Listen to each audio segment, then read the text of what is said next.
Hi guys, this is Vitaly with AFT Dispatch and A2C Logistics, and in today's video, I'd like to speak with you about the $100 million Werner truck accident. But first, roll the intro.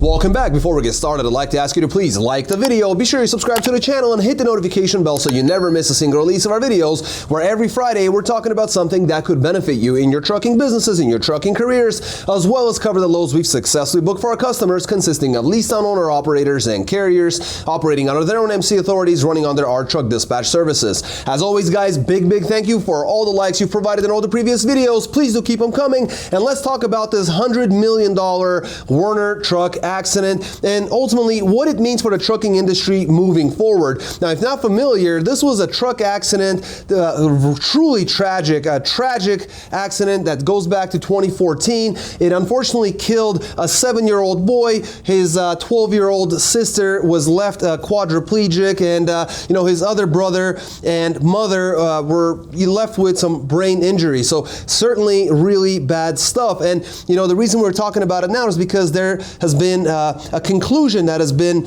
basically arrived at in May of this year, 2023. Now, in this case, and why I want to bring this up is because, first of all, the conclusion has arrived. Now, this case may continue further into the Supreme Court in Texas, but here's the gist of it. And by the way, if you want to get more details, I would strongly recommend doing some searches. There was an article written by Landline, then Freightways followed up on it as well, and other publications as well that will give you more details. But in a nutshell, this is an accident that happened during really bad, road conditions out in Texas. Now, what's interesting is that the truck driver was not found at fault. He was not blamed for the accident. He was not even cited for the incident. And the plaintiff in this case, their pickup truck actually lost control, crossed the median, and hit the semi-truck. Now, it gets even crazier than this because the plaintiff wasn't the driver, and the driver of the pickup truck didn't have a license to operate, that pickup truck on Texas roads. So really kind of a crazy case here. But what's interesting here is that back in 2018, a judgment of $89.6 million was set to be paid, and it was in May of 2018 by Werner. Now, the interesting thing is that Werner appealed the case, appealed the court's decision, and now in 2023, also in May, the new numbers have come out, which included the interest, basically the incurred interest, and that was added onto the total bill. Now, here's the interesting thing.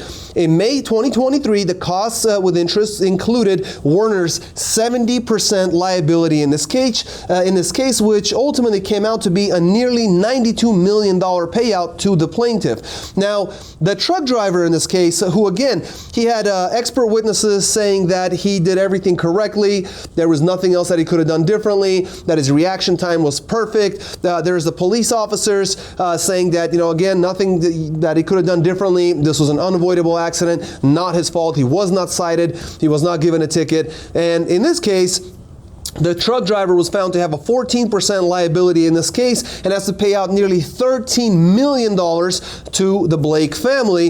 And finally, the driver of the truck, now this is just mind-blowing to me, Salinas, the driver of the pickup truck, had a liability of 16% in this case, but the liability here is known, but the payout cost is unknown. So we don't actually know whether or not the pickup truck driver is liable to actually pay anything, or if they're actually collecting any sort of money as a victim of this, of this situation.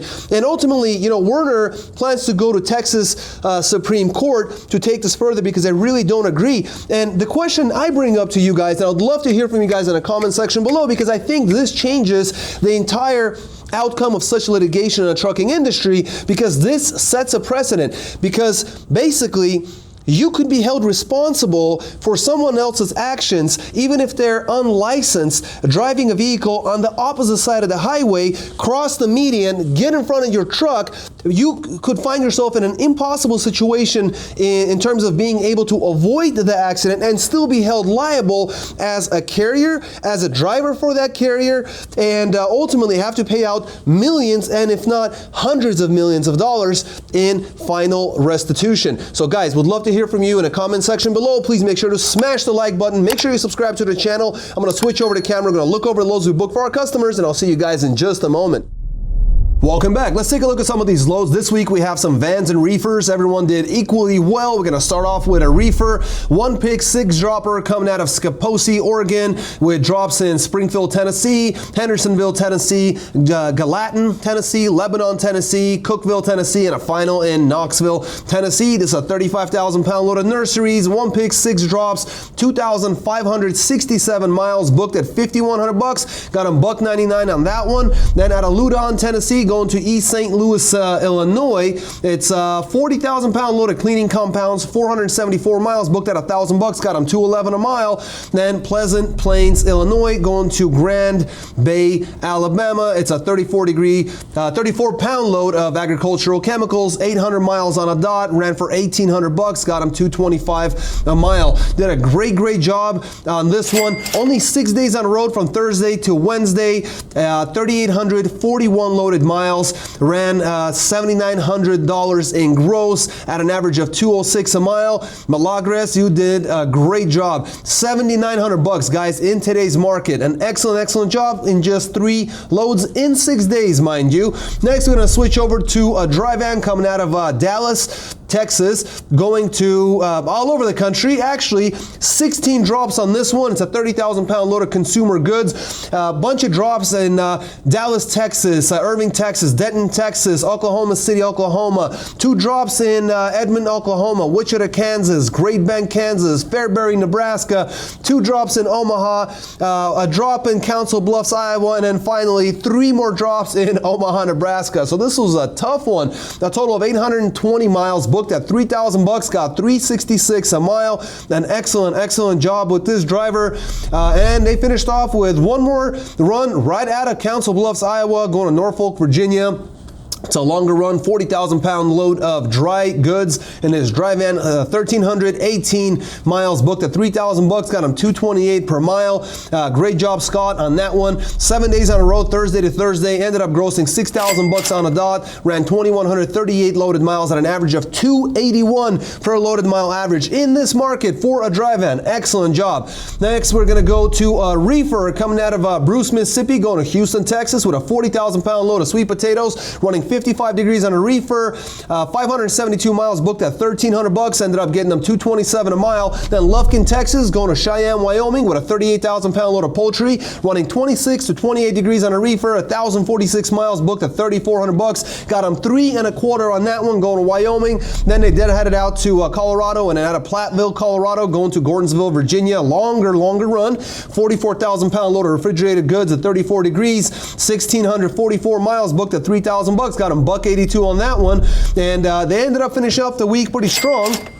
Monday to Monday, 7 days on the road, grossed $7,700 on their solo reefer, ended up running 3,262 loaded miles at an average of $236 per loaded mile average. Excellent job. Moving on to a dry van coming out of Seagraves, Texas, going to Conroe, Texas. A real quick run here, 44,000 pound load of food products, 524 miles, booked at $1,200, got them $229 a mile. Then out of Houston, Texas, going to Durant, Oklahoma, with a beer load, 45,000 pounds on the weight, 332 miles, booked at $900, got him $271 a mile. Then Medill, Oklahoma, going to Centerville, Iowa, with a 43,000 pound load of dry goods, 608 miles, booked at $1,450, got him $238 a mile. Then they finished off at Des Moines, Iowa, going to Pueblo, Colorado, with a 40,000 pound load of general merchandise, 732 miles, booked at $2,500, got him $342 per mile on that one.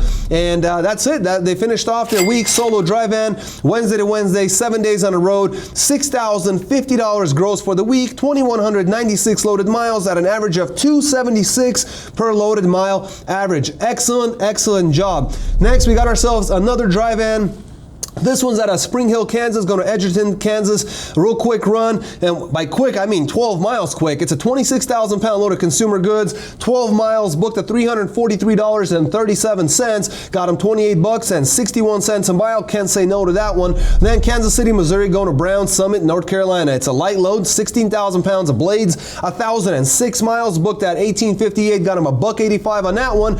But then out of Burlington, North Carolina to New Albany, Indiana, with a 37,000-pound load of chemicals, 514 miles, booked at $1,100. Got them $2.14 a mile. An excellent rate, going to a fantastic market in the right equipment. Because out of Buckner, Kentucky, going to Lawrence, Massachusetts, they took a load out of 42,000 pounds of groceries, $2,700 booked at $2.82 per loaded mile. An excellent job. 7 days on the road, Thursday to Thursday, grossed $6,001.37, ran 2,489 loaded miles at an average of $2.41 per loaded mile average. Next, we got ourselves another dry van coming out of Philadelphia, West Virginia, going to Jefferson, Louisiana. Now, this is a 1,047-mile run, super light at 10,000 pounds of plastics. Booked that one at $17.25. Got him $1.65 on that one.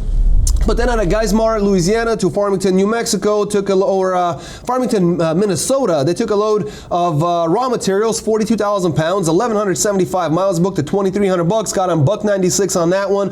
And then Shakopee, Minnesota to Longmont, Colorado, took a load of food grade product, 43,000 pounds, 814 miles, booked at $22.57. Got him $2.77 a mile. And that's where Thomas ended up running for 7 days, Friday to Friday, grossed 62.82 for the week, 3,036 loaded miles at an average of $2.07 a mile. Did an excellent job. And we're going to finish off with our last driver, Joanne.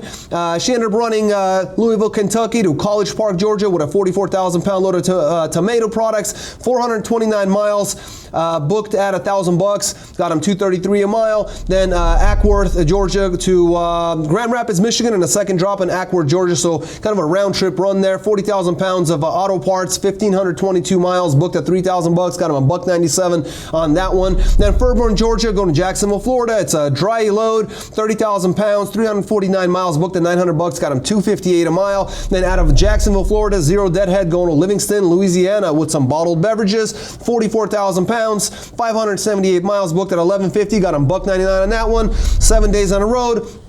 Monday to Monday, $6,050 booked, ran 2,878 loaded miles at an average of $2.10 per loaded mile average. And all the other drivers did quite well. You know, the reefer was Patrick, and you know, we had Nathan in the other dry van, and you know, we had Scott in this was the second dry van. So an excellent job for all the guys out here. Dispatch did a great job. Reefers did a great job. And as you can see, the money is still out there. If you're looking to make the most money possible out of today's crazy freight market, whether you got a van, a reefer, or even a flatbed, we got you. If you're a carrier, you have your own MC authority, have your own equipment, maybe you got company drivers, we got you. If you're a lease-on owner operator, maybe the lease-on outfit, they're great people, but they're not getting you the kind of loads that you deserve, not this kind of money, maybe you're not getting the miles, maybe they're just too expensive. Whatever the reason might be, make sure to get in touch with us by calling or texting 801-448-6363, or go to our website at aftdispatch.com/go. Now, until next week, guys, stay healthy, be wealthy. Take care.